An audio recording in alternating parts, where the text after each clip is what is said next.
Right, everybody. We obviously know why we're here after Josh announced his retirement today. So the last game will be on Sunday against the Crows. Fire away when ready. What are your emotions, Josh, to come to the decision and tell your teammates? Yeah, look, it was pretty tough. I don't think I've ever been that nervous. Told the boys that I've probably rehearsed that speech course for about a year and a half, constantly on the way to trainings, to games. This morning, a few weeks ago, also at times where I thought I was going to retire a bit earlier than right now. So yeah, but mate, pretty content with the decision based on the knee, and then yeah, it's been a crazy journey. When did you reach the decision and lock it in? Probably sat down with Simo before the mid-season bye, just assessing this back after the year. Start of the year, the knee was giving me a bit of grief in pre-season, and but I just wanted to train and play, and kind of recommendations from Simo and the conversations we had with Kof, our fitness guy, was we just need to manage this, and I kind of overruled and said no, I just want to train as much as I can and play as much as I can. And it was probably a bad decision because that first half of the year was a little bit tough on the knee. So the back end of the year we kind of took Simo's advice and been able to manage and plan, and yeah, and then I suppose deciding on the Adelaide game being the last home game in front of our home fans, West Coast fans, was the decision to finish there. And that was, if I made it, there's probably countless times leading post the Essendon game into that block of three. I wanted to play 3 games in a row, and yeah, it was probably time off, even pre-Hawthorn and after Hawthorn, where I thought, I think St Kilda will be my last, but we kind of got through in the end. How bad is the knee day to day? It's just typical knee after a few surgeries. Mate. Just it's fine day to day. It's probably just being able to compete and train constantly, and get up week to week. A bit sore. Yeah, a fair bit of meniscus cartilage has gone out of it over the course of the last 17 years. So just got to a point where we kind of had to manage it, and yeah, wasn't able to kind of train as much as I can and play as much as I can. Footy-wise, is there much left in it? Much left. Yeah, I suppose mentally the drive's still there to keep playing. Physically, the body's probably just told me to stop. So, love this game for so long. Yeah, so I think it's probably a little bit in the tank in terms of headspace, but body-wise, yeah, it's probably sitting on that empty bit where your fuel gauge kind of sits there flashing red with 0 Ks, but you still drive a bit. You know, you've probably got about 30 Ks left. So, what does the next chapter look like for yourself, and are you hoping to stay involved with the club as much as you can?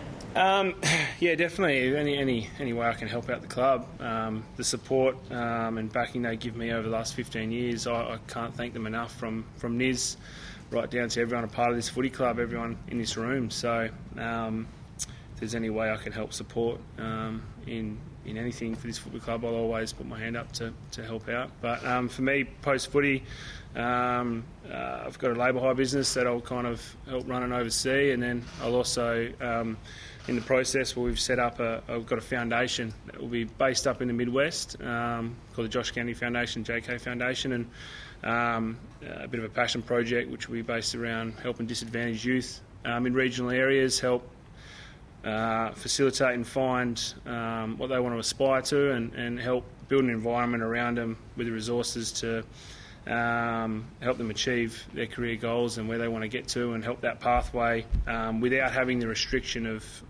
location. I've always felt that metro areas compared to regional areas, the city kids generally have a lot more resources and a lot more things to help them achieve what they want to achieve, and regional kids usually get left out purely because of location. So if I can help bridge the gap in some way with this foundation, that's hopefully we can achieve that over the course of its journey. Is it, I guess, hard to walk away from the club given the position it's in? Was there any inkling to stay to, I guess, mentor the next group coming up? Yes and no. Like, it's probably the last 3 years have kind of been phasing out of that role, and really trying to, I suppose, pass on experiences to younger players and help them achieve, help them get the best out of themselves. So I'll always be a phone call away, and hopefully the players know that, regardless of whether I'm playing or not. Next year, if they ever need to reach out for anything, my phone will always be open to talk about footy, about life, or anything.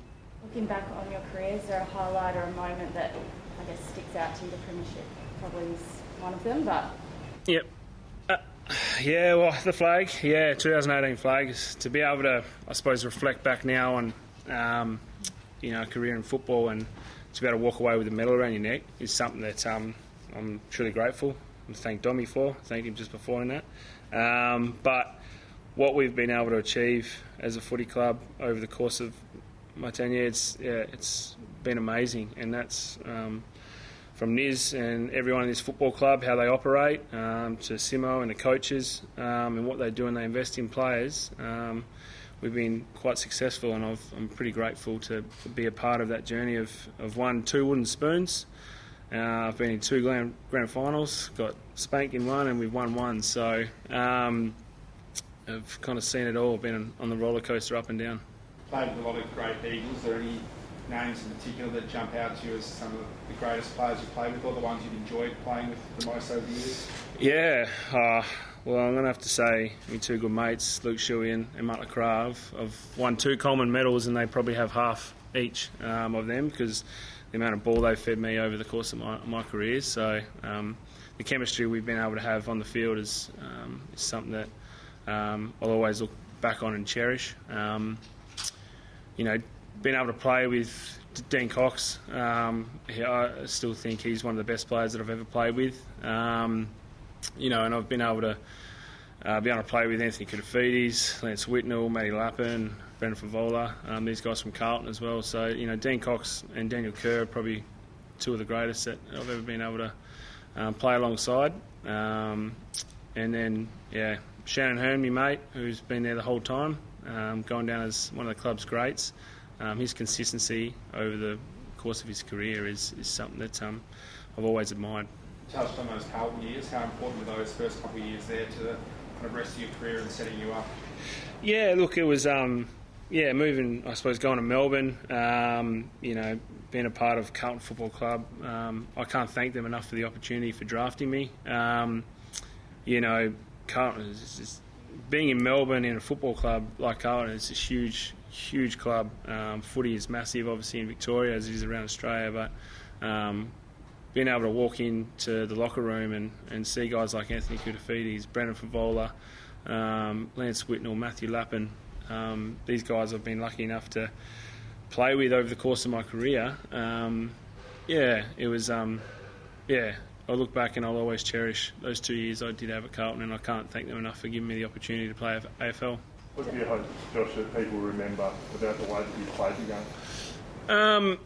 It's interesting. I was talking to the boys about this. All I've ever wanted to be known for, and all I suppose reflect back on my career, is having respect for my teammates, and have my teammates say when they get asked a question, about me, they've always wanted to play with me. So any action or anything I've ever done on the field has always been trying to tailor towards being able to have that respect from your teammates. You seem to have always been more of a background leader at the club. What's your approach been to leadership? Yeah, it's interesting over the course of the journey. I've always been, I suppose, a bit of a risk taker and a bit of chaos, I suppose, in my life, and being able to sit vice captain to Shannon Hearn and Luke Shuey, I think has really been a position that has really suited me, not being that front man, and being able to work with those 2 over the course of my career. I'll cherish that forever. They're 2 fantastic leaders of this football club. I think the personalities that we've all had, we've all been able to have synergy together in helping get the best out of ourselves, and also the best out of each other, and the best out of the playing group. What is it about your forward craft that you believe has made you stand out?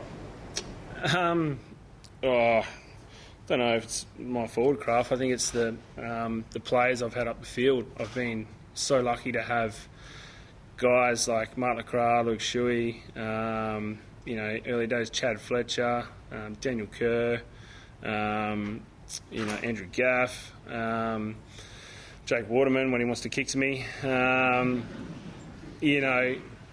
The ability and the quality and the talent of the guys that I've had through the mid and I suppose up the ground, they made my life a lot easier. So somehow, when people ask, your forward craft, I don't think it's been that. It's been the quality of teammates I've had, and they've really helped me get to where I am today. I feel like you're leaving the forward line in good hands. Jack Darling, Jake Waterman, Oscar Allen will be back from injury next year. Yeah, definitely. It's something that I suppose when you've been a part of a footy club for so long, and when you do think about leaving and the transition out, and making sure that I suppose the group and the forward line that we've left is in good stead, and been able to play so much footy with JD. He's been a quality athlete, quality footballer over the course of his journey. And then having young Oscar Allen come through and being the talent he is, and he's really helped, I suppose, push me these last 3 years to keep trying to improve myself and get better, because I didn't want him taking my spot. And he's going to be an absolute star of this competition, and a few injuries this year, he gets his body right. I have no doubt that our forward line will be a lot better than it is the last decade. And go to pack with Mark Baccarat to play some country footy post-retirement. Has the body got enough for a few games at maybe Northampton next year? Well, Harry Taylor made me promise him that we'd play a game together in Northampton. So regardless of when that is, he's obviously working over at Geelong at the moment, but he does come back a fair bit. So I assume there will be one game. I owe him a game in Northampton, so we'll see how the knee goes and being able to play up there. And then Lecker, we've always had, if he come and play for Northampton, I'll play a couple of games for Savannis. But, over the course of the next few years, we'll see how the body goes. And I'd love to be able to play with Lecker one more time. So whether that's with Northampton or Savannis, we'll see. You finally sealed the mantle as the best player for Northampton. Have you got that title? I don't know. Hayes might question that. I think Harry, his ability and what he's done over the course of his career, he's got a couple of flags, all Australians, and the quality person he is. Yeah, I'd look to. But in saying that, young Patrick Cripps coming through, he's got a few more years left in his career. We'll see, but Hayes will always tell you that he's probably the best that's come out of Northampton. Josh, how great have those last few years been, and how important have they been to help develop the younger players and the younger forwards coming through the ranks? Yeah, look, it's been great. I suppose as an older player, to be able to see guys come in really raw, or come in and see them, I suppose, change or mould into the player they want to be over the course of their journey. You cherish those moments and seeing them come through and work through challenges, work through problems, deal with this AFL bubble that we get shoved into, and how they deal with situations. And all we can do as older players is pass on experience. But to see a lot of them come through and shine through and become the players they are, and have a lot more footy left, and I'm going to enjoy watching these guys sitting up in the stands having a beer and saying that I'll play with these guys. Yeah, it's going to be pretty cool. And how does it sit knowing that you'll be West Coast greatest ever goal kicker and could be for many more years to come? Well, JD hasn't retired yet, so we'll leave that. And Oscar Allen's coming through. He's been injured a bit, but I'm sure he'll kick a few more snags in his career. So, look, it's something that, I suppose you reflect on down the track. Being able to pass Peter Sumich, one of the greats of this footy club, he was a big mentor for me, still is a mentor for me, was my forward lines coach. And, it's pretty cool to think about. I'll probably reflect more on it later on down the track. But once again, I've been lucky enough and to have the quality up the field in terms of my teammates who have been able to help me achieve, I suppose, that figure. How did the family and the kids take the news that Dad won't be a footballer anymore, or won't be running around for the Eagles, and life's going to change a little bit? It's been a long time coming, I think, for us, and the kids probably don't fully understand. They're sitting here, they're hungry, they want a sausage roll, so they're not really interested in what's going on at the moment. But we, I think as professional footballers, athletes, so to speak, we become very selfish. It's 24/7, constantly thinking about your body, how to get better, how to get the best out of yourself, and we have so much focus on that. And with that, you need balance. And the only way to get balance, I think, is for other people around you in your environment to be selfless. Yeah, and that's what my family's done. And Lauren and Nat have sacrificed a fair bit over the course of the 15 years, or 17 years, 15 years, yeah, of footy. So I can't thank them enough. How do you feel? How do you think you'll feel, Josh, 6 o'clock on Sunday afternoon when it's all said and done? It's a hard one. I'll be ready for a beer. I'll tell you that. Look, I think it's going to be quite emotional. Walking off Optus, which is a fantastic ground to play at. Been lucky enough to have part of my career play there, and to know it's one final game. Yeah, it'll be surreal. I think it probably won't hit me until the following day. But yeah, I'm going to just enjoy every moment of it. I'm not really fussed if I don't get a kick. I'm just glad to be out there, and depending on how many times coach bring me to the bench, I'm just going to relish every moment being out there for 120 minutes of footy. What do you hope to get from the final game at Optus? Hey? What do you hope to get from the final game?